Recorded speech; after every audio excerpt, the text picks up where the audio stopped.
Hello, I'm the Dark Master, and hasn't it been a while since I did a LEGO review? You have to understand, I am a man on a budget, so sometimes I'm unable to procure new sets to review. Today, however, there is a review for set number 70653, FirstBourne. It comes with 882 pieces and 6 minifigures. Like always, let's start with the minifigures.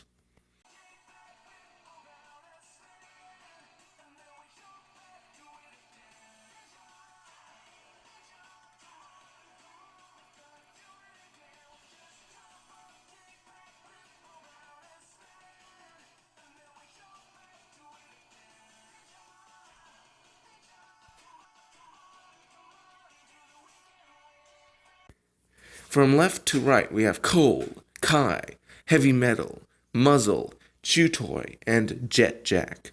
Let's start with the Ninja.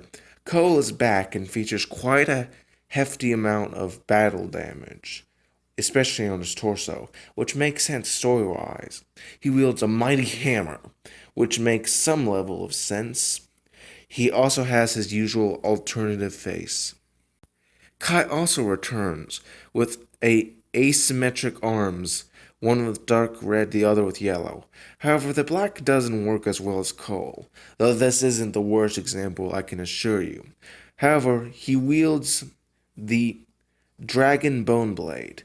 The handle piece is an excellent mold, as is the dual molded blade, though it begs the question of whether dragon bones are metallic or whether those were just fused together. Kai's armor allows him to hold a pair of daggers. His alternative is the same as ever. The villains of this set are the Dragon Hunters, starting with Jet Jack. She's identical to a previous appearance. If you all remember, I reviewed the other set she was in as the first of this Season 2 of LEGO reviews. Her jet pack is built up with orange and olive green Exoforce arms. Overall, it's a really good little backpack build. With regards to her torso print, she has the expected harness with a parachute on her back.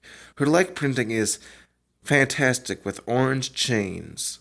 Trust me, we'll be seeing it again. Her face print, which with white skin, is amazing, giving a distinct appearance from regular humans. Her damaged visor and angered scowl reveal her feelings on the matter. Due to her mohawk, she lacks an alternative face, but she does have a little bit of hair stubble, which illustrates she probably shaved her head a little bit. The only change in this minifigure is her weapon, which is a small double-sided dagger as opposed to a spear in the previous set. Don't worry though, all the other villains are far more unique, at least in theory. Starting with Heavy Metal, they wear this new armor piece, which looks like something straight out of Mad Max, even more so than Jet Jack. The dual molding of silver and black works wonderful. Heavy Metal's face print, at first glance, resembles the same generic face that one sees in many of the polybags. However, Heavy Metal's face is half covered with rags that go around the back, one of the few dragon hunters with back printing, though it isn't an alternate face, which would have been nice if you've watched the TV show. Heavy Metal's bamboo hat is molded in brown like a certain polybag. The armor gives us a decent view of the Mad Max style torso.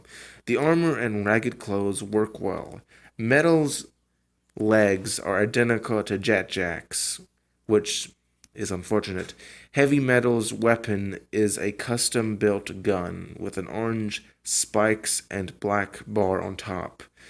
Unfortunately, it does not actually shoot, it's more for show, but the Exo little claw piece can hold on to a bunch of different clips all throughout the set. And I do mean a lot of different bars. Next up is Muzzle. He shares the same legs, torso, and armor as Heavy Metal. He even uses the same generic face print that I said Heavy Metal lacked. His armor, however, can hold a katana. I didn't mention that at first with Heavy Metals because they do not really have that weapon that would involve a katana. Muzzle has said weapons, two of them with gunmetal handles.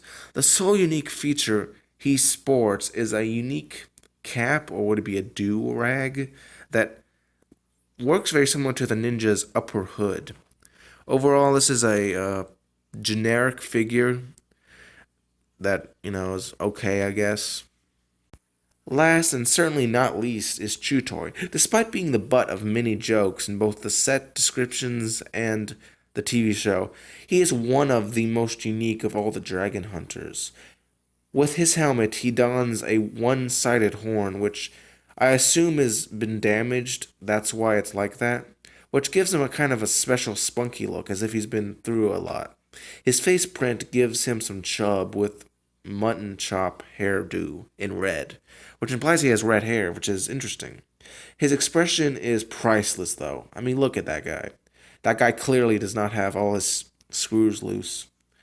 Anyway, of course, he lacks a back face, which for some reason I don't really mind, but it's a shame that he doesn't have one, because of all the dragon hunters, he could probably get away with it, as his helmet covers his back face. Chutoy features a older style of armor with some cool printing. It's nice to see it again after all. The last time I personally had this piece was when I saw it in the Lord of the Rings sets. Now, it may have occurred more than that, but seriously, that was the last time I saw it in any significant way. It covers up the identical torso printing, breaking up the monotony, and he wields a new shield piece, which I think is used in the future as well. It's really cool because unlike a lot of shield pieces, it has a stud that allows for even more customization. Not just one stud, 4 of them in fact. He also has a chicken leg, which, judging by his face, I'm pretty sure he's been eating a lot of those. Though I think in this instance it's meant to be bait for FirstBourne. I highly doubt it's going to end well, though. Now, as you can see, the Dragon Hunters as a fraction has some serious issues, and I've been mentioning this throughout the review. Firstly, they use minifigures a lot, like Jet Jacks in 2 sets. Even quote-unquote distinct characters often have nearly identical pieces. Now, you could say the same for pretty much every fraction, except possibly the Serpentine. However, in most of those instances, they're meant to be generic mooks without names. For example, like the Stone Army or the Ninjoids. But here, in this wave, it seems they want their cake and they want to eat it too, because not only do they give each figure a name, they don't really have a lot of generic names. Like, the polybags obviously don't come with a name, but seriously, they should have either named some of them mooks or something. Anyway, now to the build. Starting with what these guys are fighting over, we have a little shrine with the helmet and shield of the first Spinjitzu Master. It's cool to get both in the same set, and the little shrine is pretty cool from the front, though the back is rather bad. You get one of the weird plant pieces in burnt orange, which looks cool, and it'll probably have something of worth to do, at least with regards to mocking. And the printing shield is also nice, as is the helmet, which is fine. On the villain's side, we get this really rugged helicopter. Its color scheme is messy, but in a way that's intentional, and makes sense in the universe that it is. The helicopter can be driven by anyone, but I think it's meant to be used by Muzzle, and I prefer to do it, as not only is he the most generic of the minifigures, the helicopter also has 2 clips on each side, implying that it's intended to hold onto his 2 katanas. And unlike a Jet Jack, you really don't have to take anything off in order to get him in there. Surrounding your minifigure of choice is a somewhat fragile cage with black flags on either side, which is reminiscent of Mad Max and a lot of Jeeps, even though it would not make terrible sense for actual helicopters, as the cockpit in helicopters is meant to keep the pilots in. Below this is a pair of stud shooters and a small sticker. Overall, I don't really mind stickers, and these are perfectly fine. You can leave them off and it won't really affect anything.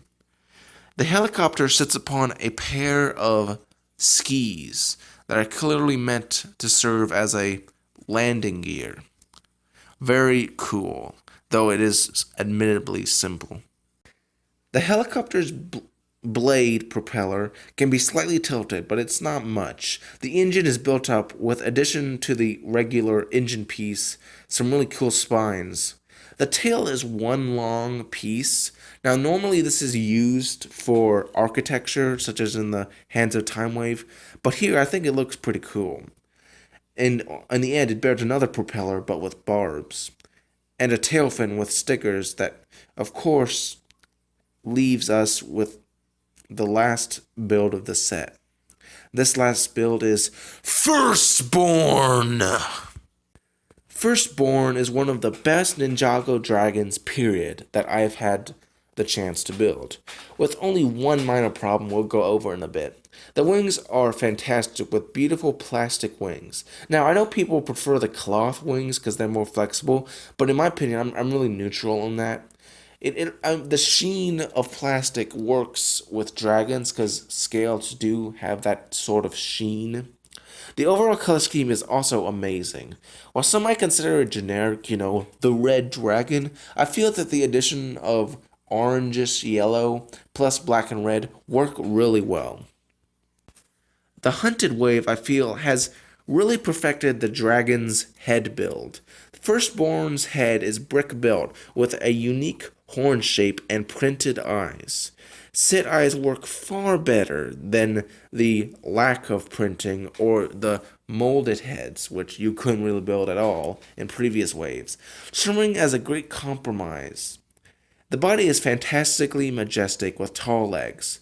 The feet are fine too, but here's where the flaw really comes in. The back feet are custom built, which is a unique building experience, but it leaves them with this gaping hole that, unlike the regular feet, I can't really ignore it as much. FirstBourne's tail is similar to the green mecha dragons, which I can assure you we'll see again. The saddle looks odd because, according to the lore, FirstBourne hasn't been ridden by anyone since this first Spinjitzu Master left the realm to, create Ninjago. Though, of course, this could just be for play. I mean, the sets have never been particularly accurate to the TV show. It's usually the other way around. Overall, what is my thoughts on the set? Being a large, expensive set, I find that this is worth the entire price. If you're going to get just a single set from this wave, get this one. It has the best dragon of the wave, and the villains are great with the helicopter. The helicopter is awesome. That's about it. The ninja are too cool, but if you want to get all four, of course you'll have to get another set. Get Stormbreaker. It's a good companion piece. Overall, I hope that you enjoyed this video, and I'll try and do another LEGO review next week. Of course, real life may get in the way, but I'll do my best. Remember to like, favorite, and subscribe for more LEGO reviews.